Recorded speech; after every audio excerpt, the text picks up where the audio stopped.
Всем привет, друзья, это радио «Аристократы». Сегодня у нас удивительный специальный выпуск, потому что в нашем эфире, в нашей студии гость, я не знаю, готовы вы ли к этому, но это солист группы CigarettesAfterSex Greg Gonzalez. Вот, присоединяйтесь к нам, мы хотим поговорить о многом, мы хотим узнать много о музыке, вот, и you're welcome.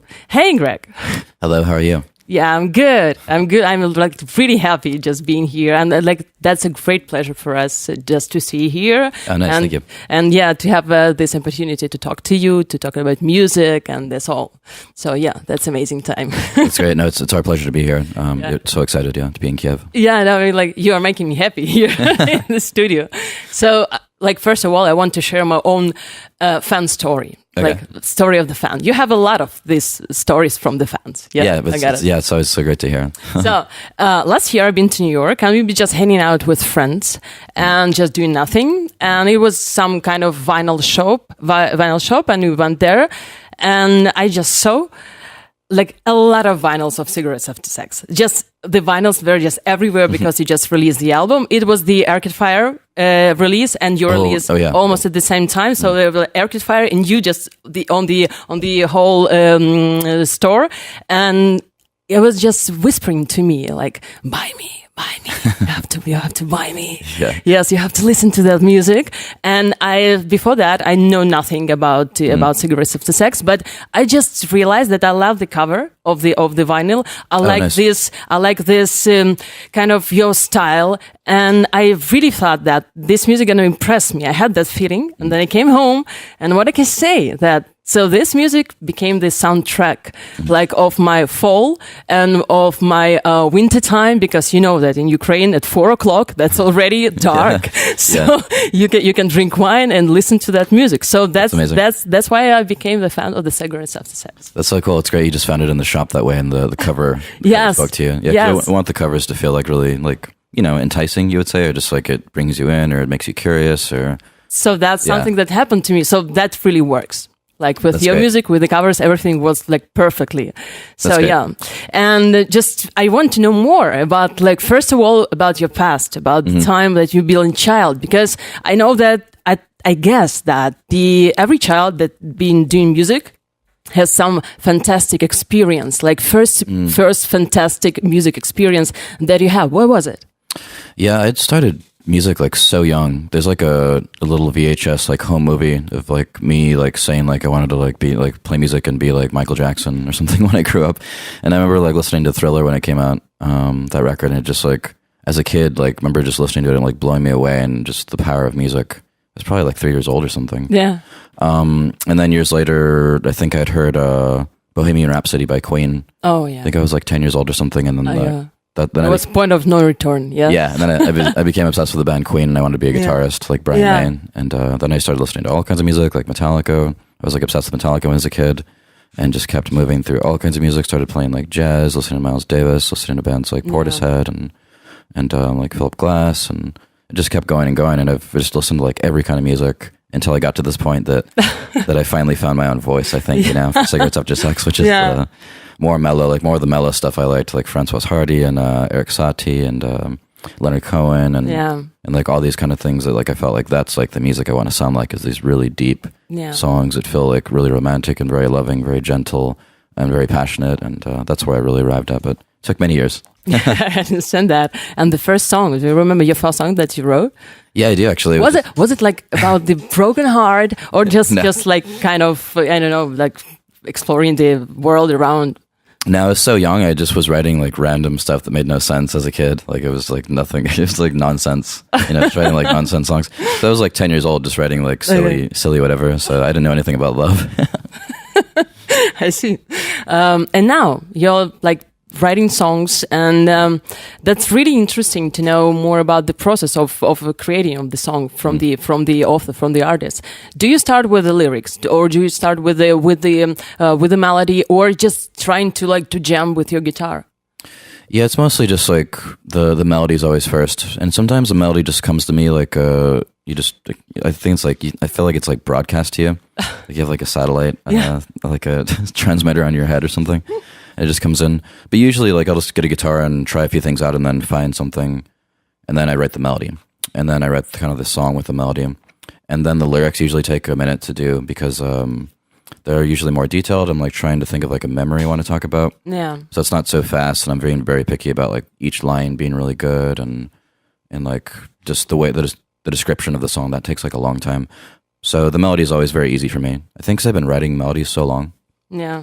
And the lyrics, it's just harder to find the right words to say, you know? Do you have like few times that you just sit and do what you want to say on lyrics? Or you just from the one side?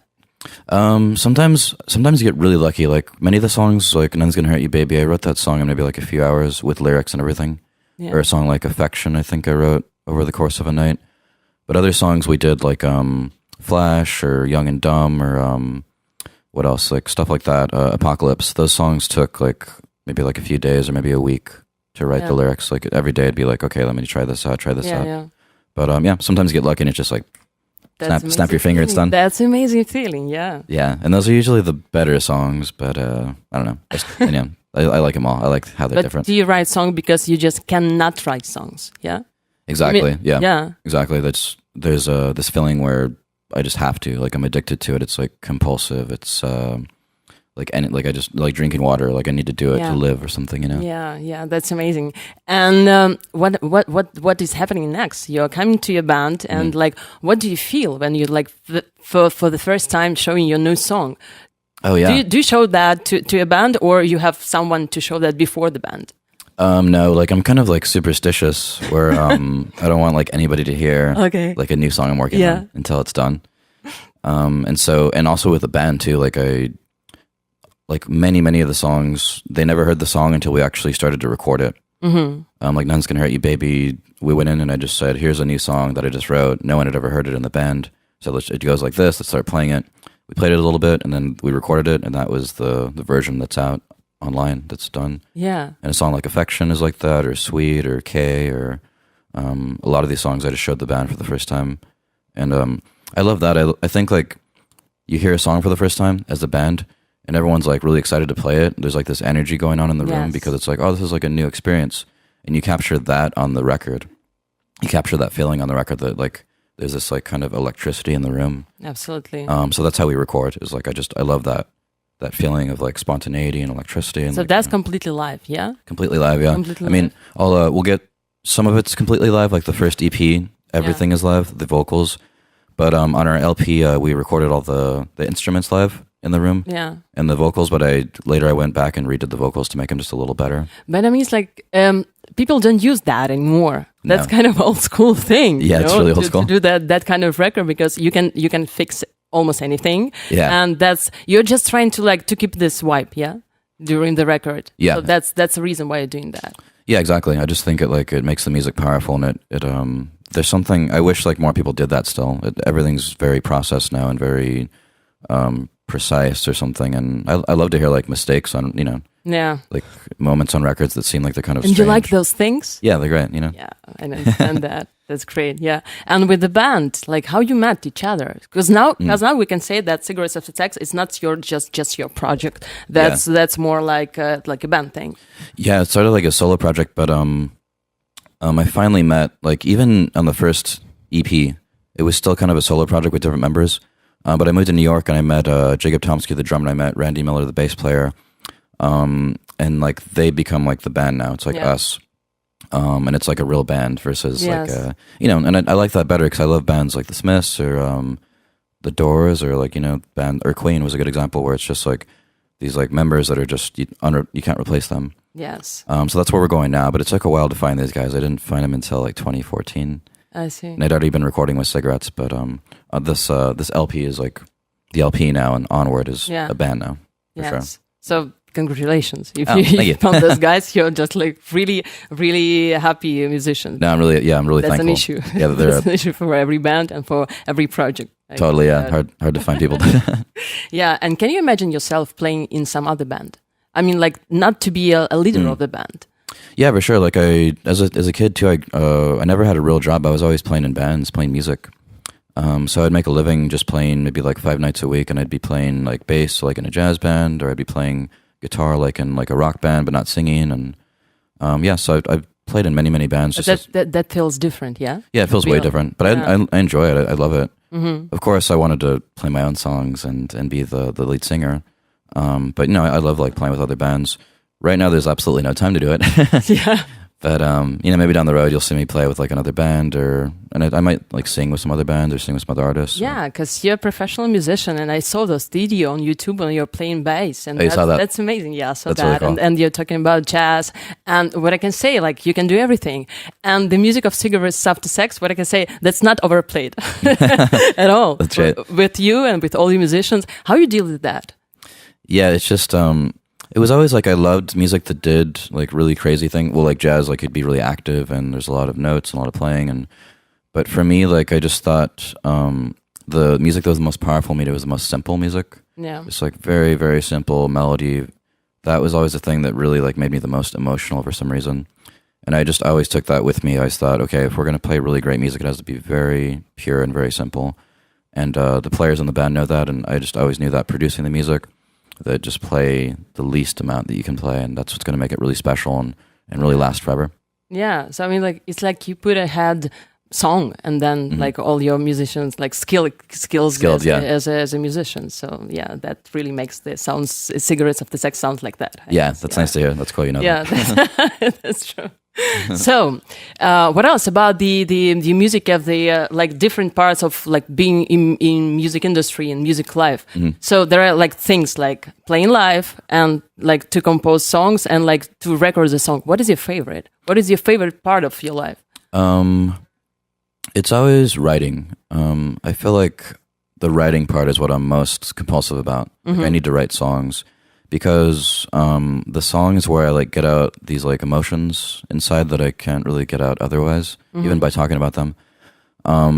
So like a lot of these songs, I just needed to write them to like get through like a really tough time emotionally, and I guess that's why I need that the most. And I feel like that's the thing that's the best that I can do, because I think the written song is best. Like people can keep playing those songs for years and years and years. They could forget about our band kind of and just play the song and sing them in on the street or in clubs or whatever. And so I think the written part is what I enjoy. Of course, I love performance. I love singing and all that. But writing is what the greatest thrill I have is when I finish a song. Yeah. Like I just have a song and it's like, this is done. All right, cool. Cool. As a writer. As a writer, yeah. But you're sharing so many like very personal things in your music. Like, how do you feel like performing with that? For example, the song K. Like I really want that to listen to that song like today during this time, and like you've really shared the story. And does it feel you like? Does it really makes you feel more? Like then you shared something. You don't feel the pain, or you don't feel that like that emotion that much. That doesn't hurt you at least. So it's like sharing something. Yeah, it is. It's like because like it's like you hearing me talking to somebody directly. Like in K, it's like that was an exact. It's kind of like I wrote a letter to that girl and said like I wish I could see you again and I miss you, kind of thing. And I had to just say that to her, even though she didn't hear the song until like a year later or something, because the relationship ended. Yeah. But no, it just feels like it's the same thing. I have to do it for myself, and I just enjoy playing it live as well. And it feels like the best thing to do is just be honest about what I want to write about, and I'm glad because people hear the song and they relate to it, even though it's so personal for me. They say, "No, I felt exactly how you felt," and that's like it's amazing to hear that, and it just makes me feel like that's the right thing to do. Then it's just be as honest as possible. Other people will say, "I understand that," and the best thing about music too, I think, is that you can feel very alone and put in a song, and you hear someone singing something, and you think, "I'm not alone. Like there's someone like me somewhere that feels that way, so I'm not lonely." Yeah, that's really honest, and that's made with the bedroom voice, Yeah, the bedroom voice, too. The bedroom voice. Can we listen to that song now? Yeah, let's do it. Yeah, let's do it.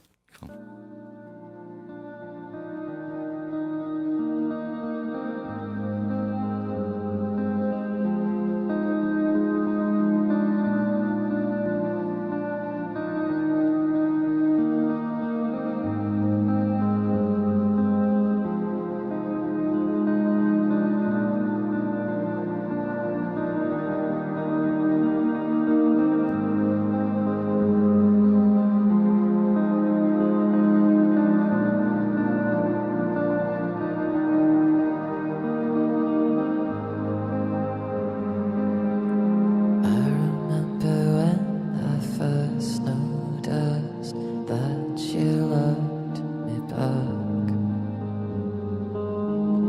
We were sitting down in a restaurant, waiting for the check. We had made love earlier that day with no strings attached.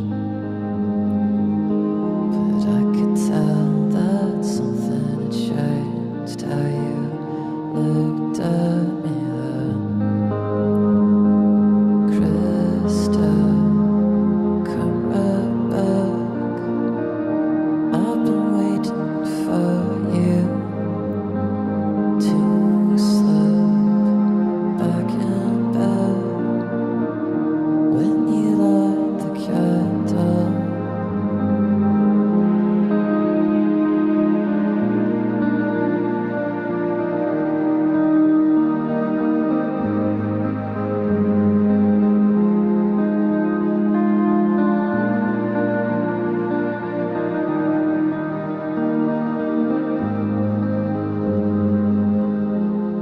And on the Lower East Side, you're dancing with me now. And I'm taking pictures of you with flowers on the wall. Think I like you best when you're dressed in black from head to toe. Think I like you best when you're just with me and no one else. Krista, come right back. I've been waiting for you to slip back in bed when you light the candle.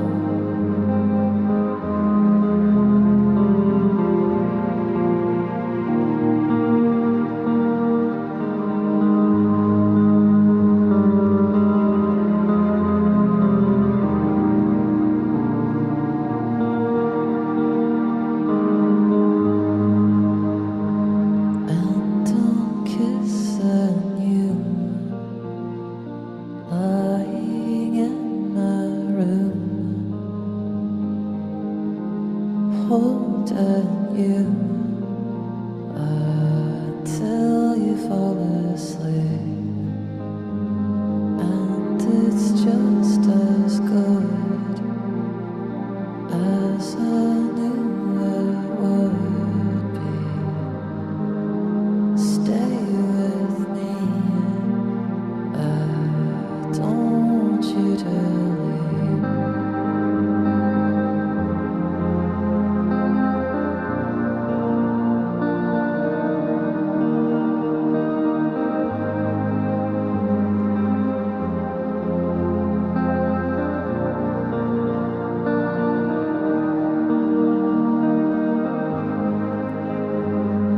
Krista, come right back.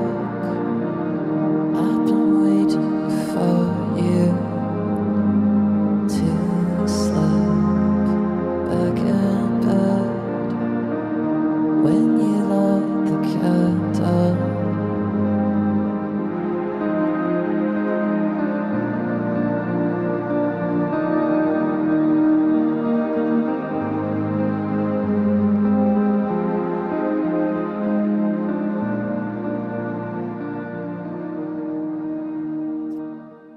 Это радио «Аристократы», и мы в прямом эфире с Грегом Гонсалесом, лидером группы CigarettesAfterSex. Yeah, that's amazing time. That was a great time to hear that live here and on air. So that's amazing. Yeah, That's great. Yeah, it's been a while since I heard that version. Yeah, it's, yeah, I really like it like that. yeah, without drums. Yeah, Yeah, just keyboard and voice, and it's nice. yeah.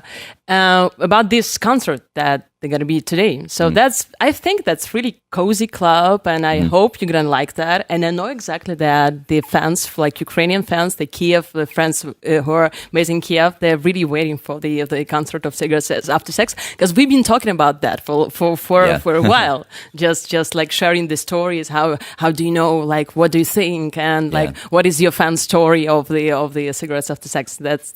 So we're gonna be here. Like, that's amazing, yeah. And on the concert. Yeah, and I talked to so many fans from the Ukraine and from Kiev, and they're just like, for years, like for the last 2 years or something, just saying like, oh, like when are you coming to Kiev, when are you coming to Ukraine? And yes. So it's great to finally be here and finally be able to say like, we're here now. Yeah.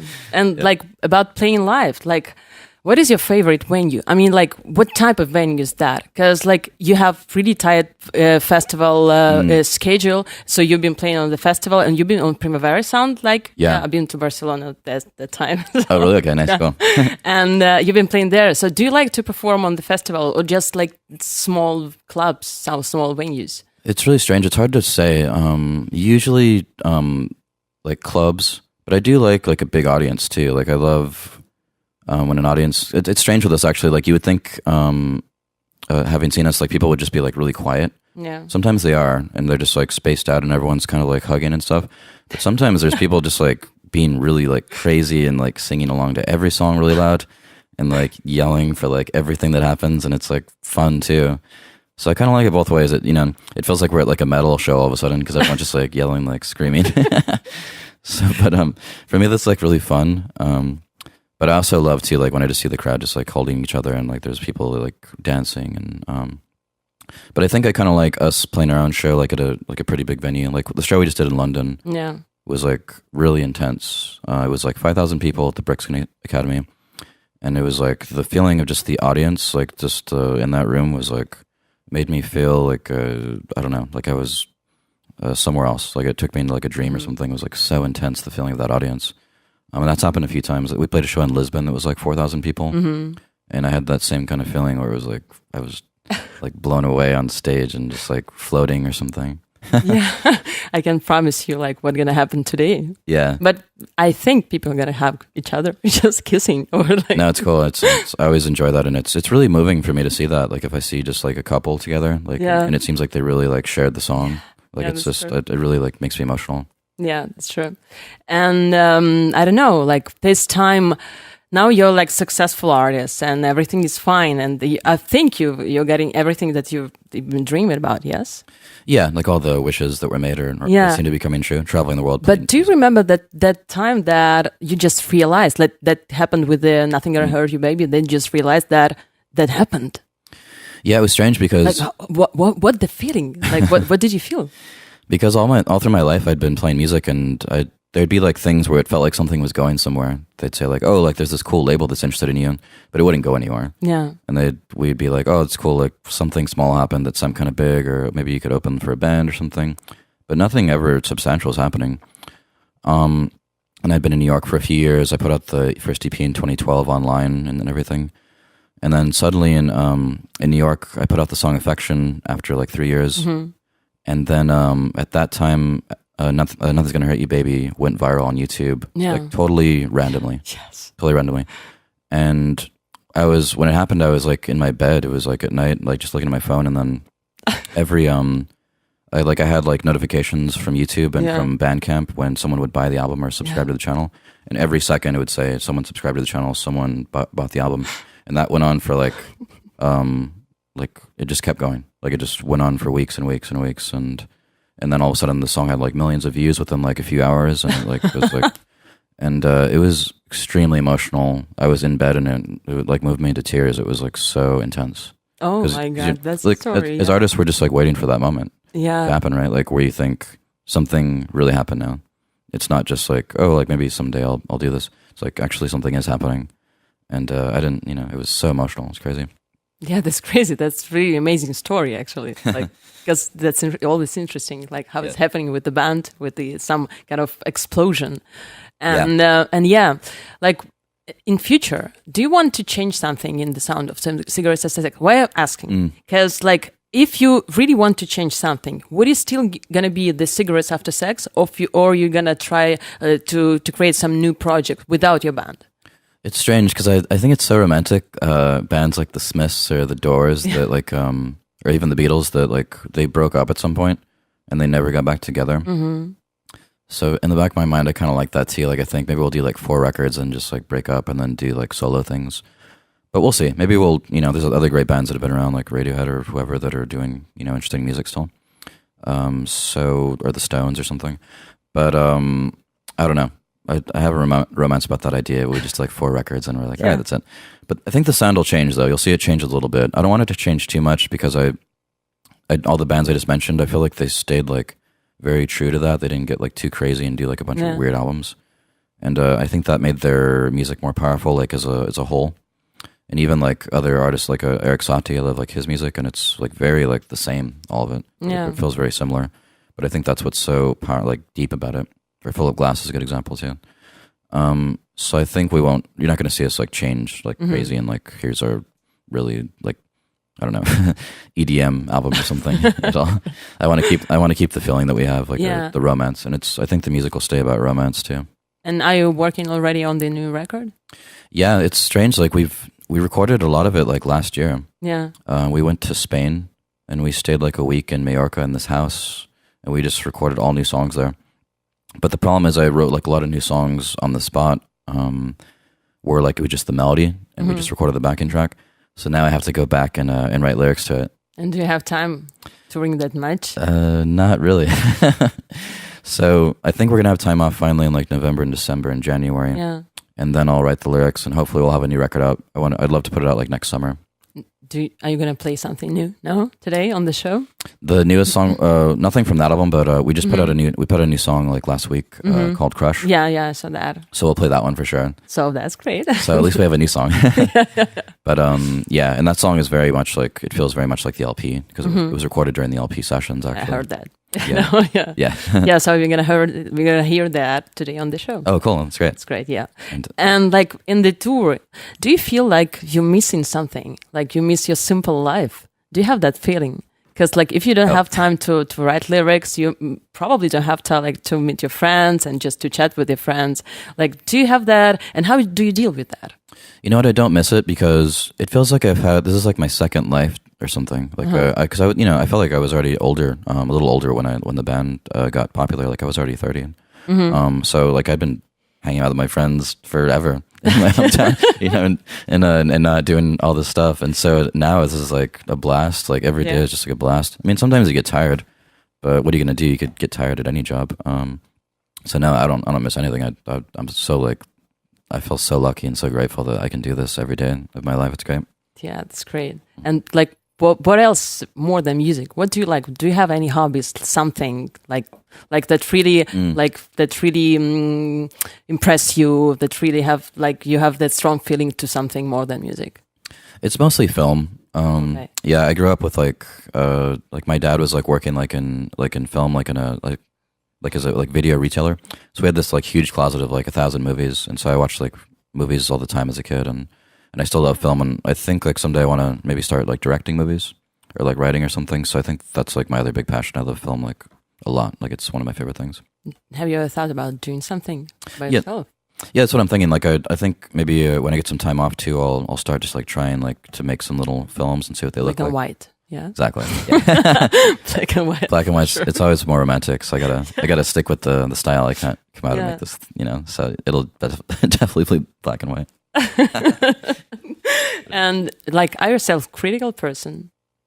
Yeah, I think that's the problem. Like that's why we took so long to put out an album, and because like nothing feels good enough. I want something to really like blow me away when we record it to be able to release it. And if it's not blowing me away, then I just put it away. So that's sometimes it helps. I mean, like I think that's why the quality of the band is what it is, or I hope it is. That like it's very picky because I did so much music before this LP, like to try for Cigarettes After Sex, and it wasn't good enough. And if it would have come out, we wouldn't have like maybe probably been as successful or something. Yeah, or would have just hurt the style. So I feel like that's a good impulse in myself to say no a lot. So yeah, today is going to be a show, and like I really hope that all the fans of the CigarettesAfterSex would be able to come to the show and to listen to your music live. Me too. Yeah, because that really sounds. I guess you sound like on the vinyl. Yes, on the record. Just exactly like that. And I like that. Like when I go to a concert, I mean, there's some bands that like change things up and like remix songs, like. But if I go see somebody, I want to hear how the song sounds that I know. I don't want like some crazy version of it. So that's what I'm like thinking of. Like, I know some people like think like, oh, you got to mix it up live, but no. If I go see a show, I want to just like hear how it is. And the thing that's much about a show, just seeing the show live, and you experience the music with like a crowd of people. And I think that's like so powerful sometimes. Just like hearing a song you love, like being experienced by all these people at once. It's just like it can really like it can be movie to tears or something. It's really intense. Yeah, and I think they're like getting to the end of the interview, and like cool. one of the last questions is about like the thing with the artist, like do it yourself. Do you remember like when it finished to you? Like I know exactly that all the musicians have to do it yourself thing for some time to like to be prepared for everything. So when you finished that line and that became the beginning of something new. Yeah, like when I finished, like you're saying, like when I did the music thing. Huh. Yeah. I don't know. It's hard to tell. Like you mean like when I stop playing a song or like stop writing a song and like take it to the band or something? Mm-hmm. Yeah. I don't know. Yeah. It's a strange one. Got it. Yeah. Okay, so thank you so much for coming here, and like it was a real great pleasure to talk to you. No, it was my pleasure. Yeah, it's awesome to be in Kiev, and it's great to talk about music. So I know that you don't have time to spend here more time like during like this thing, but maybe you could come some other time to Kiev and just to explore the city, to talk to people, because they are amazing. That'd be great. They love you. Yeah, and that's nice to hear. Yeah, so I'll have to like get a bunch of like recommendations, like where to go, like when I can come back and. Okay. Yeah. I do wish you a great concert today. Oh, thanks, yeah. Appreciate that. Thank you so much. Thanks a lot. Это были радио «Аристократы», и в эфире группа CigarettesAfterSex. И мы очень рады тому, что наверняка вы придете на сегодняшний концерт. Поэтому приходите, будем слушать классную музыку и этот невероятно классный, очень светлый, теплый голос Грега. Всем пока. Спасибо.